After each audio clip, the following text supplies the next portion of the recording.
Italie, guerre commerciale et émergent, voici les 3 mots-clés de ce nouveau Market Review. C'est parti. Et on commence ce Market Review de juin par cette peur qui a agité les marchés pendant plusieurs jours, l'Italie et sa crise politique. Bonjour Igor. Bonjour David. C'est vrai qu'on a eu plusieurs jours de psychodrame en Italie. On a finalement un nouveau gouvernement emmené par Giuseppe Conte qui a réussi à se former manifestement sans avoir un ministre des Finances trop eurosceptique. Est-ce que tout ça maintenant est nature à faire rebaisser la pression? On a eu des taux italiens à 10 ans qui ont pris 150 points de base.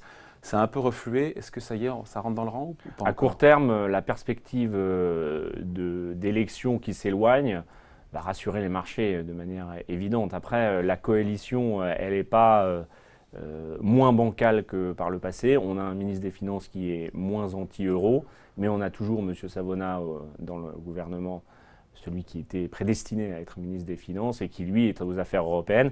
Donc il va y avoir des jeux d'aller-retour. On ne sait pas combien de temps ça peut durer, une coalition aussi hétéroclite, parce que c'est une nouveauté. Mais pour l'instant, l'Italie a un nouveau gouvernement et ça rassure à court terme les marchés. Et le pire a été évité, des élections anticipées, où on aurait vu un renforcement, encore une fois, des partis populistes et anti-système. Mais c'est vrai que ce qui faisait peur aussi au marché, peut-être un petit peu moins, c'était leur programme, ce programme économique excessivement dépensier, dispendieux, 100 milliards d'euros minimum par an de nouvelles dépenses. Mais il n'y a plus la sortie de l'euro, la remise en cause de la politique de la BCE, la renégociation de la dette, tout ce qui faisait vraiment très peur au marché, c'est évacué. Oui, alors il y a des propos de campagne, des propositions de campagne, et puis après il y a la réalité. Je pense que les deux partis savaient pertinemment que toutes les décisions, toutes les propositions ne seraient pas acceptées par l'Europe. Donc on verra ce qui budgétairement est possible. Ça dépend aussi du chemin macroéconomique de la croissance en Italie. Qui reste faible depuis 10 ans, 20 ans. Oui, mais qui est en reprise. Hein. Ouais, qui est en reprise. Plus d'1,5% de croissance. C'est le point faible et c'est peut-être là où ils vont avoir des marges de manœuvre en disant à l'Europe, bon, on a été plutôt vertueux sur le plan du budget primaire. Le poids de la dette est lourd. Parce que oui, on parle, Igor, je vous coupe, mais on parle de la dette tout le temps. Mais il faut expliquer que l'Italie d'aujourd'hui n'est pas l'Italie de 2011-2012, de la crise des dettes souveraines. Vous le disiez, encore une fois, il y a des excédents. Alors avant paiement d'intérêt de la charge de la dette, oui, puis il y a de la reprise. Le budget est largement excédentaire. Le bilan des banques a été partiellement bien nettoyé. C'est un grand pays d'épargne, il ne faut pas oublier. Donc tout ce qui se passe sur la dette italienne concerne tous les Italiens. C'est aussi pour ça que finalement le stress qu'il y a eu sur la dette italienne a bien servi domestiquement à comprendre que, et c'est ce qu'avait dit M. Mattarella, qu'il ne pouvait pas accéder à la formation du premier gouvernement parce que ça mettait en péril l'épargne des Italiens. Donc tous les signaux sont pas détenteurs. C'est intéressant parce que on n'a pas ça en France. La dette publique italienne est majoritairement détenue par les banques italiennes et par les épargnants. Et in fine par les épargnants. Ce sont les Italiens eux-mêmes qui détiennent cette dette-là.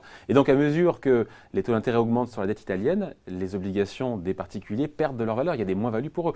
Ils comprennent vite effectivement qu'ils vont dans le mur en ces cas. Je crois que le retournement de situation sur le gouvernement est un entre guillemets bon signal de fonctionnement assez sain finalement, même s'il est beaucoup critiqué, de la zone euro. C'est qu'il y a des propositions qui sont dans la pratique impossibles à réaliser, en tout cas à 100%.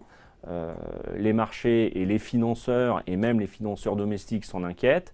Les politiques se réunissent et essayent de trouver une voie. Après, ça reste une coalition très bancale et le risque de nouvelles élections va perdurer chaque jour que ce gouvernement va se réunir. Alors tous les jours qui passeront lui donneront un peu plus de crédit, mais il va y avoir des tensions et des pressions. Et pour les marchés, pour l'instant, c'est un répit. C'est un répit, mais on a l'Espagne maintenant qui ouvre un nouveau chapitre avec peut-être un nouveau gouvernement et cette motion de défiance à l'égard de M. Rajoy. Donc la démocratie, malheureusement ou heureusement, ce n'est qu'une histoire de répit qui correspond au temps d'une mandature.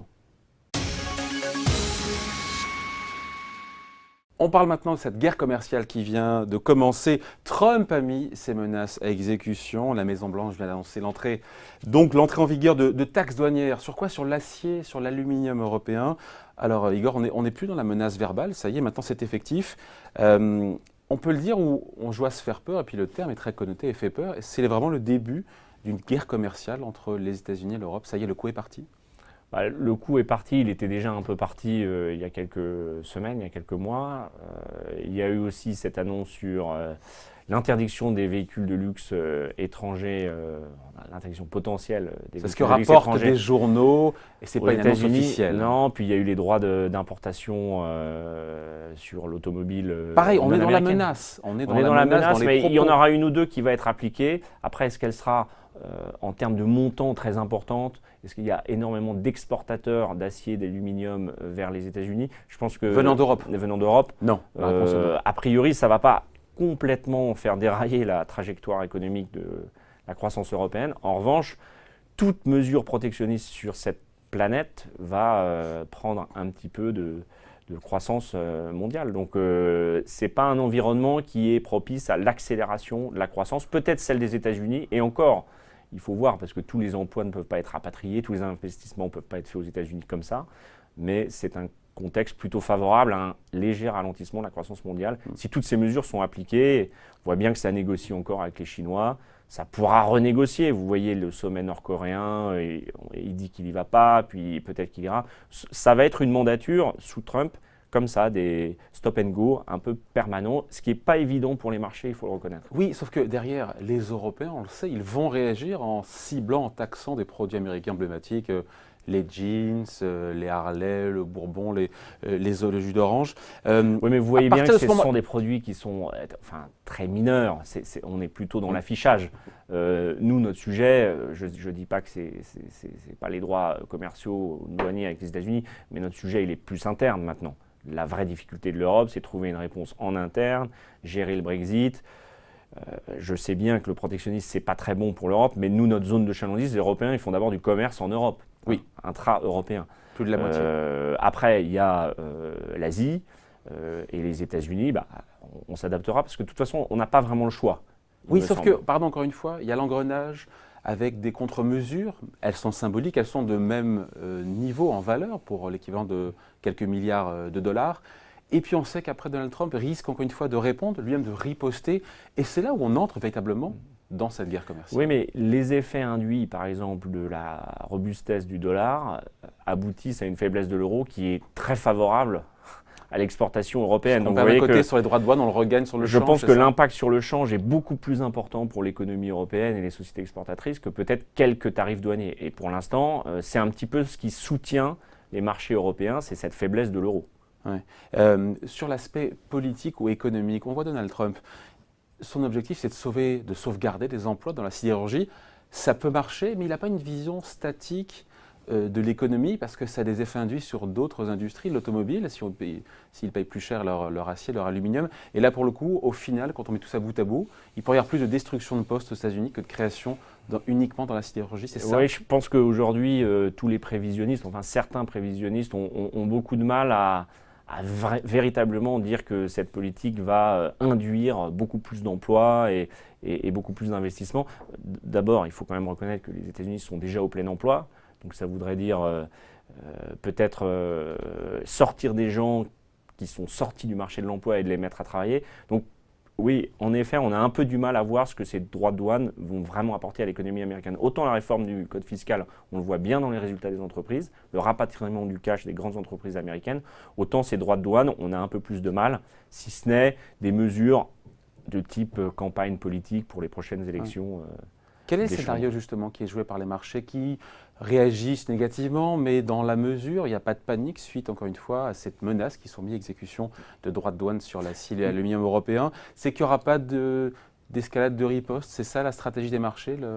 Non, mais on n'est pas dans une guerre, entre guillemets, militaire. Hein. Il n'y a pas de destruction immédiate. Non, mais l'histoire nous a prouvé dans les années 30 que des mesures protectionnistes peuvent après être d'autres pays peuvent surenchérir et le nationalisme, c'est la guerre, la formule n'est pas loin. La globalisation fait que c'est difficile de tout interdire, de tout arrêter, même pour les Américains.